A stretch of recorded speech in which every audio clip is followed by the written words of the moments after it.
Բարի օր, հանրային ռադիոյի եթերում առանց տողատակի հաղորդաշարի հերթական թողարկումն է, ես Տեղոն Սարդարյանն եմ, այսօր իմ զրուցակիցն է քաղաքական վերլուծաբան Դավիթ Ստեփանյանը, բարև ձեզ։ Բարև ձեզ։ Պարոն Ստեփանյան, այսօրվա իրադարձությունը, այնտեղ իհարկե երկու իրադարձություն կա, վարչապետ Նիկոլ Փաշինյանը Ռուսաստանում է, խոսենք այդ մասին, Թուրքիայում ՆԱՏՕ-ի գագաթնաժողովն է, երևի դրա մասն էլ խոսենք, բայց այսպես տեղական լոկալ իմաստով դա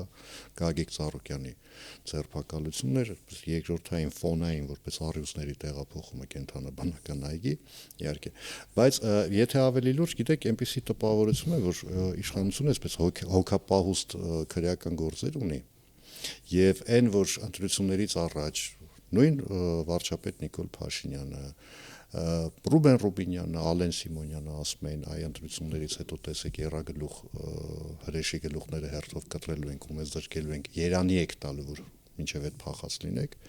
հիմա ոնց որ իրականություն է դառնում, ինչու հիմա։ Շատ հետաքրքիր հարցեր եք տալիս, պարոն Սարդարյան, եւ ես համամիտ եմ, որ այդ բոլոր հարցերը երևի թե բացի ՆԱՏՕ-ի գագաթնաժողովից ունեն իրար միջև շատ հետաքրքիր փոխկապվածություն։ Նա փորձեմ միտքս բացեմ։ Նախընտրական շրջանում Ռուսաստանը սկսեց ճնշում գործադրել Հայաստանի վրա, մոտիվացնելով դա Հայաստանի իբր թե եվրոպական ընտրությամբ հաղում անելով 1.5 տարի առաջ ընդունված Եվրամիության մասին օրենքով, որը մենք բոլորս գիտենք, գոնե այս պահին ավելի շատ դեկլարատիվ, քան ռեալ պոլիտիկ արտահայտող փաստաթուղթ է։ Շատերը Հայաստանի կառավարությունում կարծում էին, որ ընտրությունից հետո այդ ճնշումը կթուլանա, կային մարդիկ, որոնք ասում էին, որ ընդհանրապես կզորանա։ Մենք տեսանք, որ ընտրությունից հետո դա տեղի չունեցավ։ Շատ կարևոր է նշել, սա իմ անձնական կարծիքն է, որ խնդիրը ոչ թե Եվրամիության Հայաստանի նկրտումները եւ պլաններն են դեպի Եվրամիության անդամ դառնալ, այլ շատ ավելի կարևոր գործընթաց, որը այս պահին ընթանում է Հարավային Կովկասում։ Դա Հարավային Կովկասը որպես կոմունիկացիոն հանգույց բացելու գործընթացն է, որին Ռուսաստանը առնվազն մասնակից չէ, չնայած շատ մեծ ցանկություն ուներ մասնակցել, ինչի հետևանքով բերեց մեր գլխին 20 թվականի 44-օրյա պատերազմը։ Հիմա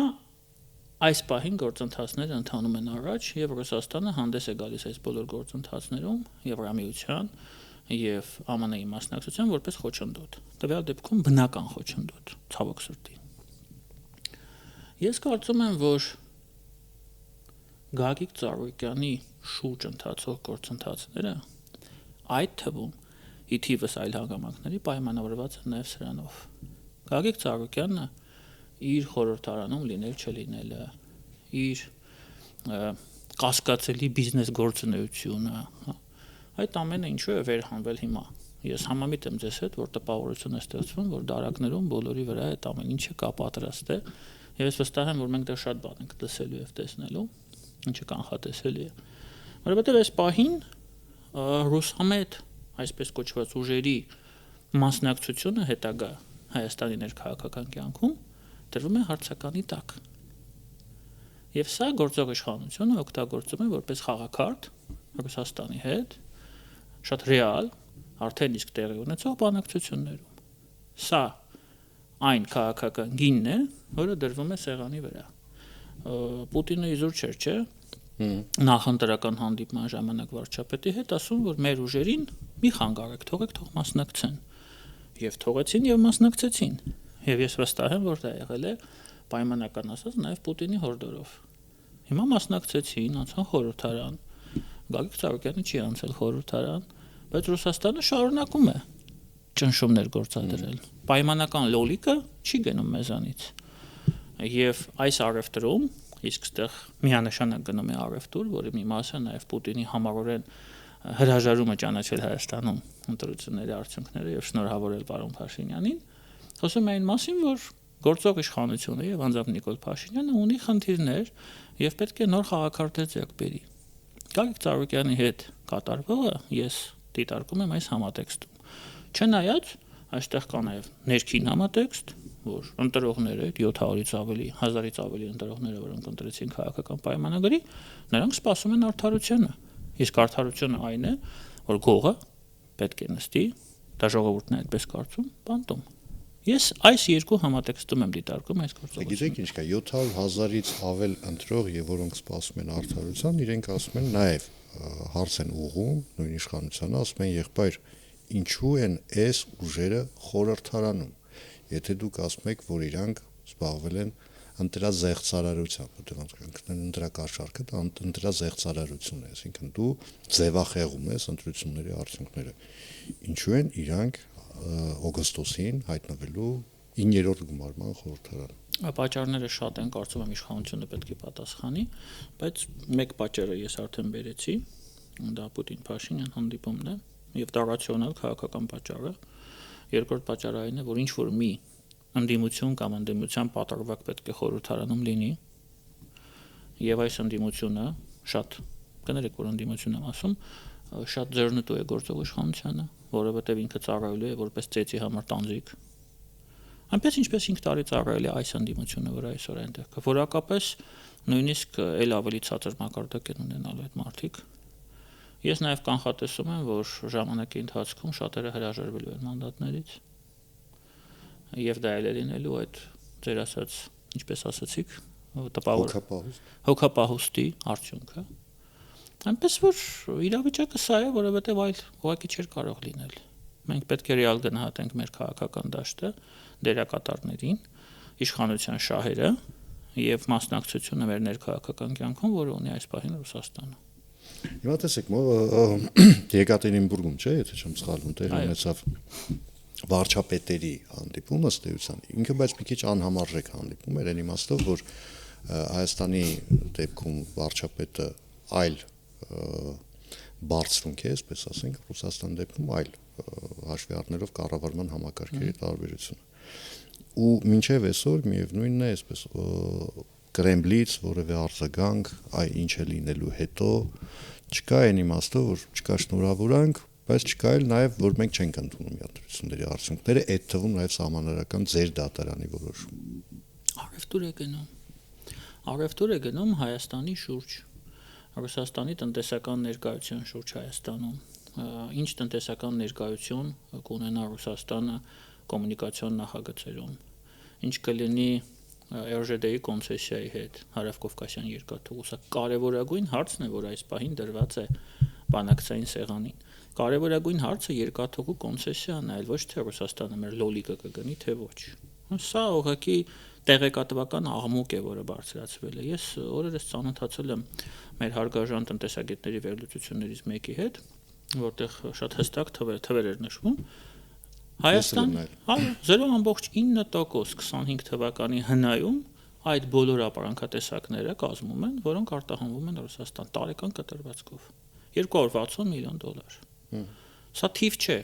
Այսինքն դա մոտավորապես այն թիվն է, որը Եվրամիությունը ասում է ես կտամ։ Եվրամիությունը կտա, ներքին շուկայում է վաճառվում, մենք տեսնում ենք, հա։ Հա, բայց ինչ գնով լավ։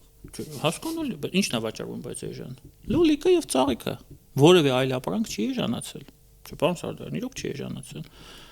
Մենք ելակ ենք վաճառում Սաուդյան Արաբիայում եւ Էմիրատներում։ Այսինքն ես ասեմ, այդ 260 միլիոնն էլ է պայմանական թիվ, ինքը իրականում այդքան չի։ Դե հիմա մենք ինչի հետ ենք համեմատում, դե եկեք համեմատենք դա Ռոսատոմի առաջարկության հետ, որը 3 հնչել է նույն Եկատերինբուրգում։ Եկեք մենք ձեզ ատոմակայան կառուցենք։ Դա ասում է մի երկիր, որը բենզինի խնդիր ունի այսօր։ 11 բենզինի գործարան ունեն, նավթավերամշակող, 11-ն էլ խոցված են։ 3 վերջինն է խոցվել Օմսկի գործարանը։ Ինչ ատոմակայան, ինչ Ռոսատոմ, կամ նույնիսկ եթե նրանք այդ հնարավորությունը ունենային, նրանք դա կանեն, ինչ պայմաններով կանեն։ Մինչև շատերի մոտ մտավախություն կա, ինչու չպետք է ընտրել ռուսական առաջարկը, որովհետև այ կգա ինչ որ մի պահ, կսկսեն շինարարությունը, հիմքը կդնեն, այս կանեն, այն կանեն, բայց արդեն այն ժամանակ, երբ արդեն ատոմականը պիտի դառնա ատոմակայան, այսինքն ոչ միայն պատեր, ոչ միայն հիմք եւ սառեցման գոտի, այդ ժամանակ արդեն կսկսվի իրական առուցախը հաշվի առնելով, որ մինչև 36 թվականը պիտի գործի մեծամուրի արտոմային էլեկտրակայանը եւ այդտեղ արդեն իսկապես ներողություն, իսկապես արդեն կարող են այնպիսի պահանջներ առաջ քաշել, որոնք Հայաստանը կատարել կամ կարող է կատարել ինքնիշխանության հաշվին բացառապես։ Մենք ունենք շատ կներեք փայլուն ճակերտավոր հայ-ռուս գազարտի օրինակը, որը վերածվեց Գազպրոմ Արմենիայի, որտեղ սկզբից, եթե չեմ սխալվում, 50-50 էին բաժինները, չէ՞, վերջում դարձավ 10-90, վերջում դարձավ 0 Հայաստանի բաժինը։ Դա նույն քաղաքականության հետևանք էր, երբ մարդիկ գալիս էին, ասում են, այս պետք է մեզ տակ կամ վաճառեք։ Դուք 200 միլիոն պարտք ունեք գազի համար։ Դա առանձին հարց է, պարտքը ոնց է գոյացել, չնայած բաժանորդները բարեխղճորեն վճարել են։ Տվեք մեզ, թե չէ Ղարաբաղը չենք պաշտպանի, թե չէ անվտանգային խնդիրներ։ Դա անդադար շանտաժը գործել է։ Առնվազն Սերժ Սարգսյանի լեգիսլատուրայի տարիներին։ Վերջում մենք հայտնվեցինք Կոտրաս Տաշտակի մոտ, իսկ այսօր հայոց գազարտ չկա, կա Գազպրոմ Արմենիա։ Հիմա նույն բանը միանշանակ լինելու է նաև ատոմակայանի դեպքում, եւ ես գիտեք ապրիորի կարծում եմ, որ մենք չպետք է որևէ Ռուսաստանի հետ տնտեսական նախագիծ ունենանք, որտեղ Ռուսաստանը կարող է հանդես գալ թելադրողի դերում։ Դա չի նշանակում, որ Ռուսաստանի հետ չպետք է ունենանք տնտեսական առևտրային հարաբերություններ, բայց ինքը չպետք է լինի թելադրող։ Սա բացառվում է, որովհետև ցանկացած տնտեսական լծակ, նույնիսկ լոլիկը, արկղով, դառնում է իրենց ձեռքում Հայաստանի ինքնիշխանության եւ անկախության դեմ ուղղված գործիք։ Սա անթույլատրելի է մեզ համար։ Մենք անցել ենք այդ ճանապարհով եւ տեսել ենք ինչով է դա ավարտվել։ Բայց միշտ այդ մտայնությունը կա, այդ համոզմունքը կա, որ մեր շուկան ինքը ըստ էության թելադրող, դոմինանտ դերակատարում ունի, այսինքն ես մեր շուկա եմ, ես պիտի ասեմ դու ինչ պիտի անես կամ ոնց պիտի անես, որտեղ ես իմ շուկան քեզ չեմ տա։ Դուք տեսել եք, որ Եվրամիությունում գրեթե մեկ անգամ այդպիսի խնդիր լինի։ Ես չեմ հանդիպել այդպիսի բան։ Սա Ռուսաստանի բացառապես Ռուսաստանի գործիքն է, որը Ռուսաստանը կիրառում է Հայաստանի դեմ, Վրաստանի դեմ, Մոլդովայի դեմ, հետխորհրդային տարածքում։ Սա մոնոպոլիա է, ռուսական մոնոպոլիա է, գյուտ է, որը նրանք օգտագործում են եւ մենք տեսնում ենք, որ վերջում այդ ամենը ավարտվում է նրանով, որ նրանք կրակում են սեփական ոտքին։ Ռուսները։ Հիմա տեսեք, նաև այստեղ նաև եղել են փորձագետներ, որոնք ասում են, որ ըստ էության Ռուսաստանը իր այս քայլերով նպաստում է ոչ թե նրան, որ Հայաստանի իշխանությունները գնան ինչ-որ զիջումների, այլ ճիշտ հակառակին է նպաստում, այսինքն ըստ էության նպաստում է Հայաստանի եւ Եվրամիության մերձեցմանը, ըստ էության, այսինքն Եվրամիությունը տեսնում է, որ սուրբ տեղը դատարկ է մնում, աստիճանաբար ինքը գալիս ոնց ասեմ, լծվում է այստեղ, հա։ Հիմա այդ լծվելու process-ը ինչքան կարող է տևել ըստ եւ ուր կհասցնի։ Նախ կա մեկ կարևոր հանգամանք, որը պետք է ի սկզբանե նշենք, Եվրամիությունը լծվում է այստեղ, Ռուսաստանը գործի թե չգործի, Եվրամիությունը լծվելու է։ Այսինքն խնդիրը ոչ թե նրանում է, որ Ռուսաստանը սանկցիոն քաղաքականություն է կիրառում, իսկ Եվրամիությունը զբաղեցնում է այդ տեղը, ոչ, այդ պատճառը հետևանքային կապը այլ է։ Եվրամիությունը զբաղեցնում է տարածաշրջանում հիմնական կոմունիկացիա ապահովող գործոնների դերակատարումը։ Մեկը ԱՄՆ-ն արդեն եկել է թրիպ նախագիծը։ Հիմա Եվրամիությունն է փորձում հաստատվել այստեղ, որովհետև հարավային Կովկասի նշանակությունը շատ կարևոր է։ Ուրսուլա ֆոն դեր Լայենը ինչի է եկել Երևան եւ Բաքու, ինչ որ մեկ այդ հարցը չի հնչեցնում, ինքը չի եկել, որպեսզի մեր լոլիկի խնդիրները լուծի։ Դա անցյալ 5-րդ, 10-րդ նշանակություն ունեցող Եվրամիության համար խնդիր է։ Գլխավոր խնդիրը ապահովել Ադրբեջանի եւ Հայաստանի մասնակցությունը այն նախագծերում, որը Եվրամիությունը ուզում է իրականացնել, որպեսզի ունենա կայուն ապահով կապ Հայաստանի եւ Ադրբեջանի տարածքով Չինաստանի հետ, Կենտրոնական Ասիայի երկրների հետ։ Սա այնտեղ կոչում են Global Gateway նախագիծ, ամերիկացիները կոչում են TRIP, չինացիները կոչում են մետաքսե ճանապարհ, հա, ռուսները չգիտեմ ինչ են կոչում, Զանգեզուրի միջանցքին կոչում, եթե չեմ սխալվում, ադրբեջանցիների հետ միասին, եւ սա է հիմնական նպատակը։ Հիմա Ռուսաստանի քայլերը, այդ լոլիկը, ջերմուկը, կոնյակը եւ մնացածը պատասխանի փորձ է այդ ամենին։ Շատ խղճուկ միակ խնդիրը, որում ես Ռուսաստան համաձայն եմ, այդ այն կոնյակներն են, որոնց ներկրումը Ռուսաստան արգելվել։ Այո, Այսինքն սա այստեղ վաճառելն է շատ խղճուկ պատասխան է, հա, շատ խղճուկ պատասխան է, մոտավորապես այնպեսի պատասխան, հիշում եք, չէ՞, ոսկեհորթի մեջ ինչպես էր Բենդերը երկար պատրաստվեց, կոմպրոմատ, շանտաժ, մեծ պապկա բերեց, վաճառեց 1 միլիոնով, իսկ Պանիկովսկին եւ Բալագանովը փորձում էին այդ ինչա դա կոչվում, ծանրաքարեր, հա, այդպես է կոչվում, փորձում էին դա կտրել եւ մեջից ոսկին հանել։ Մոտավորապես այսպիսի համեմատություն ես կարող եմ անել։ Սղոցեք շուրը։ Այո, սղոցեք շուրը, սղոցեք եւ ամեն ինչը դրված է վախի վրա, որ Հայաստանի իշխանությունը կվախենա, կընկրկի, այդ կարևոր նախագծից կհրաժարվի լոլիկի, այդ կեղծ կոնյակի կամ ջերմուկի համար։ Այն դեպքում, երբ որ այդ ամենը լուծելի խնդիրներ են եւ ընդհանրապես համադրելի չէ այն դրված աշխարհատնտեսական նպատակի իրականացման հետ, որը այսօր կա սեղանին։ Բայց որpեսզի այդ ծրագիրը հաջողեր, պարոն Ստեփանյան, տեսեք, պետք էր նաև ճնշում ներսից, այսինքն ընտրությունները եւ ընդդիմության, որի մասին դուք խոսում եք նախորդիվ, այդ ընդդիմության մասնակցությունը ինքը պիտի ապահովեր այդ ներսից ճնշումը, որպեսզի արտաքին ճնշումը սկսեր աշխատել։ Ներսից ճնշում չստացվեց, ինչու՞։ Որովհետեւ ընդդիմությունը ունակ չէ, ձեր նշած ընդդիմությունը ունակ չէ այդ ճնշումը ապահովել։ Ինչու ունակ չէ, որովհետեւ ունակ չէ փողոց անել քրիտիկական զանգված։ Տեսեք, հետաքրքիր է, չէ, կես միլիոնից ավել մարդ մեր Հայաստանի Հանրապետության քաղաքացիները իրենց ձայնը տվել են այդ ընդդիմությանը։ Կարևոր չի ինչի համար։ Մարդկա տվել է ինչ-որ գաղափարական նկատառումներից ելնելով, ես չեմ կասկածում։ Մարդկա ուղղակի գնվել է, մարդկա Ռուսաստանից է, կարևոր չի, բայց տվել են, չէ, բա ուր են այդ մարդիկ։ Ինչու իրենք փողոցում չեն, որպես այդ ճնշումը ապահովեն։ Ճնշումը հնարավոր է ապահովել, դուք դա շատ լավ գիտեք, միայն քրիտիկական զանգվածի միջոցով փողոցում։ Այս ընդդիմությունը ունակ չէ դա անել։ Հետևաբար, որպես գործոն չի կարող ծառայել։ Հետևաբար, բերում եմ իրավիճակի, երբ նրանք չեն ընդունում կենտրոնական ընտրական հանձնաժողովի որոշումը, մի քանի 100 հոգով հավաքվում են եւ ակցիա են անում, հետո սահմանադրական դատարանի որոշումը մի քանի 100 հոգով ակցիա են անում, հետո մանդատները չեն վերցնում, հետո մանդատները վերցնում են, քաղաքական գործունեության, բուրըն քաղաքական գործունեության իմիտացիա է տեղի ունենում, որովհետեւ իրական քաղաքական գործունեությամբ զբաղվել այդ մարդիկ ուղղակի ունակ չեն։ Ինչու ունակ չեն, որովհետև չունեն իրենց ետևում կանգնած ռեալ էլեկտորատ։ Հիմա տեսեք, իմիջիայլոց քանի որ մանդատների մասին խոսք գնաց, ուժեղ Հայաստանը իդեմ Նարեկ Կարապետյանի արդեն հայտարարեց, որ իրենք որոշել են մանդատները վերցնել։ Այն մեկն էլ է հայտարարել։ Արդեն հայտարարել են։ Ես Հայաստան դաշինքը հայտարարեց, հա։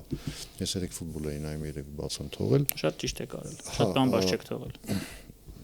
Ես ձեզ ասեմ այդ այն խաղը, որ ես նայում եմ, դա էլ մի առանձնապես ես իմ երևելի խաղ չէր, բայց հիմա ինչ է լինելու օգոստոսից, որովհետև տեսեք, իշխանության ներկայացուցիչները, օրինակ Ռուբեն Ռուբինյանը բարբերաբար ասում է, եկեք մենք ձեզ շատ երկար ու տանջալից դաստիարակելու ենք։ Այս մի կողմը ասում է,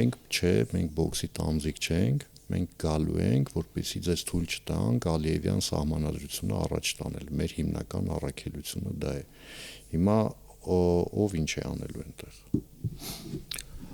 Սկսենք ամենահետաքրքիր հարցից,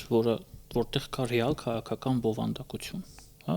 ամենակարևորից սկսենք, դա Ալիևյան սահմանադրությունն է։ Ես ձեզ մեծ գաղտնիք բացեմ, նաև ուժեղ Հայաստանին առաջին հերթին եւ Հայաստան Ալիևյան սահմանադրություն հիմա չկա։ Այս պահին այդ գործընթացը կանգ է առել ամբողջությամբ մեկ պարզ պատճառով, որ քաղաքացիական պայմանագիրը 2/3 խորհրդարանում չունի։ Հետևաբար այդ գործընթացը նախաձեռնել չի կարող։ Եթե նույնիսկ ուզենա։ Ես նույնիսկ չեմ էլ ուզում քննարկեմ, նրանք ուզում են դա անել, թե ոչ։ Նրանք չեն կարող դա անել եւ վերջ, հարցը փակ է։ Եթե հարցը փակ է, ինչի մասին են խոսում այս մարդիկ։ Ինչով են զբաղվելու նրանք խորհրդարանում։ Նրանք գալու են խորհրդարան եւ անելու են այն, ինչ արել են վերջին 5 տարվա ընթացքում։ Շշեր են նետելու, հայհոյելու են, ցույց են տալու, որ իրենք ինչ-որ հարցեր են փորձում լուծել խորհրդարանի ներսում, այն դեպքում եւ ոչ մի բան չեն կարող լուծել։ Արցախի դրոշներ են բերելու նորից տնկեն, եթե չեն անել, չգիտեմ հանել են, թե չեն անել, այսինքն նորից բուրըն քաղաքական գործունեության իմիտացիա, որի արդյունքն է լինելու մեծ եւ գեղեցիկ 0։ Ինչ է անելու իշխանությունը։ Իշխանությունը նույն գործունեությամբ է զբաղվելու, փորձելու է դաստիարակել այդ մարդկանց, որոնք ունակ չեն դաստիարակվել։ Ես չեմ բացառում, որ լինելու են դեպքեր, երբ Հայաստաններից լինելու են փախուստներ, մարդիկ դառնալու են անկախ պատգամավորներ։ Իդեպ այստեղ նույնիսկ իշխանության կողմից էլ կարող է ճնշում չլինել այս հարցում։ Ուղղակի այդպես կարող է ստացվել։ Ես այդպիսի խորհրդարան եմ տեսնում։ Ես տեսնում եմ խորհրդարան, որի միայն անունն է լինելու խորհրդարան, որը իր ֆունկցիաները, որոնք ինքը պետք է ունենա, ինքը չի ունենալու։ Եվ քաղաքական մեծամասնությունը, քաղաքացիական պայմանագիրը մոնոպոլ կարգով ընդունելու է օրենքներ, որոշումներ, այն ինչով պետք է ղեկավարվի Հայաստանի Հանրապետությունը իր հետագա զարգացման, լավագույն դեպքում զարգացման ընթացքում։ Թույլ տվեք ձեր հետ մի հարցում չհամաձայնել ու հիմա բացատրեմ։ Նույնիսկ բոլորում կարող եք չհամաձայնել։ Չէ, հիմա տեսեք։ Ասում եք 2/3 խորհրդարանում իշխանությունը չունի։ 2/3 ունենալու շանս չէր ունենա իշխանությունը ձայների նկատմամբ, եթե ասենք պետք է նոր սահմանադրության նախագիծ ընդունվի օրինակ։ Եթե ընդդիմությունը մանդատները չվերցներ, բայց եթե ընդդիմությունը մանդատները վերցնում է, իսկ օրինակ Իսահակ Գաբրիելյանը երեք էստեղ ասում էր, մենք կփորձենք մեր ապագա գործընկերներին համոզել, որ նոր սահմանադրությունը լավ բան է եւ պետք է դա ընդունել,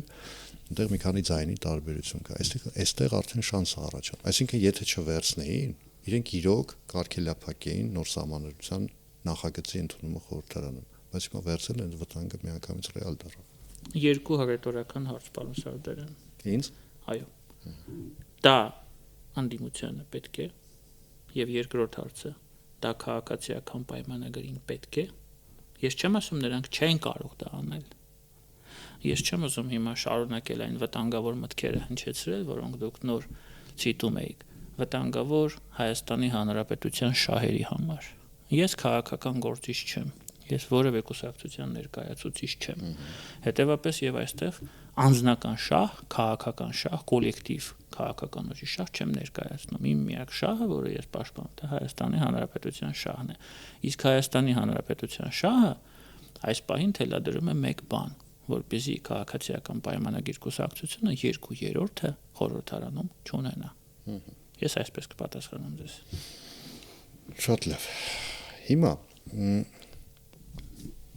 ՆԱՏՕ-ն այսօր վաղը որոշելու են, թե ինչ են անելու ուկրաինական ճակատում։ Այնտեղ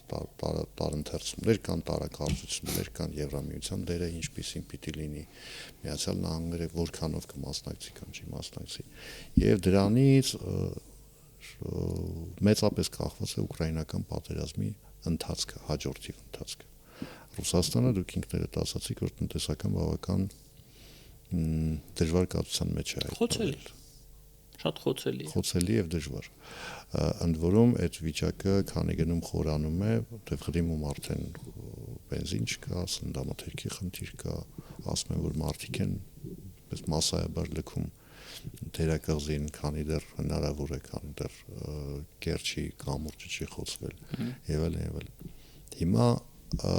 իսկ այդ պատերազմը ինքը բազմաթիվ թելերով, ովքեր չգիտեն, բազմաթիվ թելերով կապված է նաև Հարավային Կովկասի հետ։ Հիմա այնտեղ ինչ է լինելու, ասես, որ մենք հասկանանք նաև այստեղ ինչի հետ են գործ ունենալու։ Շատ դժվար հարց եք տալիս։ Փորձեմ հեշտ ճանապարհներ չենք մի քանի վարկած, հա։ Նախ բումերանգի օրենքը որևէ մեկը չի արգելել։ Ես կարծում եմ, որ Ղրիմին սպասում է Լեռնային Ղարաբաղի ճակատագիրը 22 թվականի, երբ նա շրջափակվել է,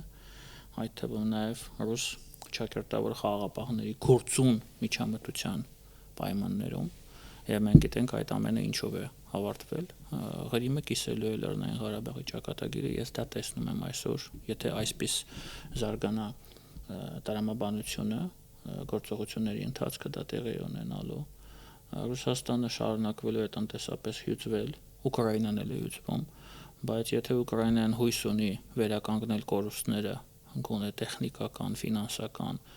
այն ինչ կոչվում է կոլեկտիվ արևմուտք, իսկ այստեղ նաև մեծ է հավանականությունը, որ ժամանակի ընթացքում ԱՄՆ-ն եւս կսկսի մասնակցել այդ գործընթացում, եթե Անկարայում նա դաշնակիցները փորձեն համոզել եւ դա ստացվի պարոն Թրամփին, Ուկրաինան կարող է վերականգնել գոնե այդ կորուստները, մարդկայինը չի կարող վերականգնել, դա միակ կորուստն է, որը բոլոր դեպքերում չի վերականգնում ցավոք, բայց նյութատեխնիկականը կարող է վերականգնել։ Իսկ մենք տեսնում ենք, որ այս պահին պատերազմը հիմնականում տեխնիկական միջոցների միջոցով է տեղի ունենում։ Բոլոր ուկրաինական հաջողությունները Ռուսաստանի խորքում եւ տարածքում դա հիմնականում դրոնների միջոցով, հրթիռների միջոցով գործողություններն է։ Ռուսական գործող տնտեսական մոդելը փլուզման եզրին է, այդ թվում նաև այդ հարվածների միջոցով։ Իսկ եթե այստեղ Ուկրաինան ունենում է արևմուտքի աջակցություն, իսկ Ռուսաստանը ոչ մեկի աջակցությունը չունի այս պահին, նույնիսկ Չինաստանի, դժվար չէ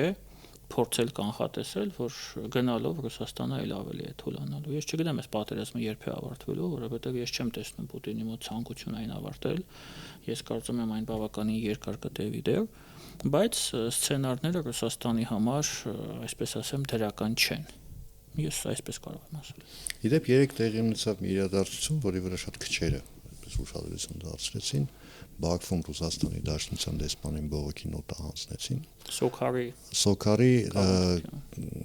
բենզալցակայանի ուղղությամբ հարվածի համար։ Ոչ թե ուղղությամբ, այլ 2 բենզալցակայան են պայթեցրել Օդեսայի մարզում ռուսները հրթիռային հարվածներով, եւ սա էլ է խոսում փաստ, սա ուղղված է առաջին հերթին իհարկե Ուկրաինայի դեմ, բայց ես կարծում եմ նրանք գիտեին ինչին են հարվածում եւ ինչի համար են հարվածում։ Իսկ չեք կարծում, որ նման կերպ արձագանքելով ըստ էության հա բենզալցակայանը խփել են հիմա ինչ տարբերություն ասենք Սոկարինն է թե Բելավիային է ենթադրենք, հա պայմանական նպատակը հետեւյալն է, որ մենք Ադրբեջանը նկատի ունենք, մենք մտցնում ենք նոր լարվածության, այսպեսի մի փուլ ենք մտնում, մեզնից բենզին չսպասեք։ Հնարավոր տարբերակ է, ճիշտ ասած չեմ մտածել այդ ուղղությամբ, պարոն Սարդարյան, հնարավոր է, ինչու ոչ, որովհետև Ադրբեջանը հիմա եթե փորձելու է մատակարարել բենզինը Ռուսաստանին, դա առնվազն տարակուսանք կառաջացնի առաջին հերթին Կիևում, որի հետ բավականին լավ հարաբերություններ ունի Բաքուն, քանով գիտեմ ուկրաինական երեխաները հիմա այդ բուժվում են Ադրբեջանում, հա, ռեաբիլիտացիոն գործընթացում են, նաև դաշնակիցների հետ կարող է խնդիրներ ունենալ, իսկ այս պահին Եվրամիությունը առնվազն տնտեսական թելերով կապված է Ադրբեջանի հետ, եւ Ադրբեջանի հիմնական ուղղությունը, որը նա վաճառում է իր գազը, դա Եվրամիությունն է, արդեն 10 երկիր Եվրամիությունում գնում են ադրբեջանական գազ, եւ թող ոչ մեկ չի ասի, որ սա կախվածություն է առաջանում միայն ԵՄ-ում։ Նույն ձևի Ադրբեջանը կախված է ԵՄ-ից, որովհետև այլ ուղղությամբ գազ չի կարող վաճառել, դա էլ ֆիքս ենք։ Այնպես որ այո, ես համամիտ եմ, որ դա վարկած է, որ առնվազն կյանքի իրավունք ունի։ Եվ այսպես ամփոփիչ հարց, իմիջիալից ես այդ հարցը շատ վաղուց որևէ մեկին չեմ ուղղել թեման նկատի ունեմ։ Տեսեք, մենք խոսում ենք տարածաշրջանից, մենք հա Իրանի մասին այս անգամ չխոսեցինք, բայց այդ մի քիչ առանձին թեմա է այդ իմաստով։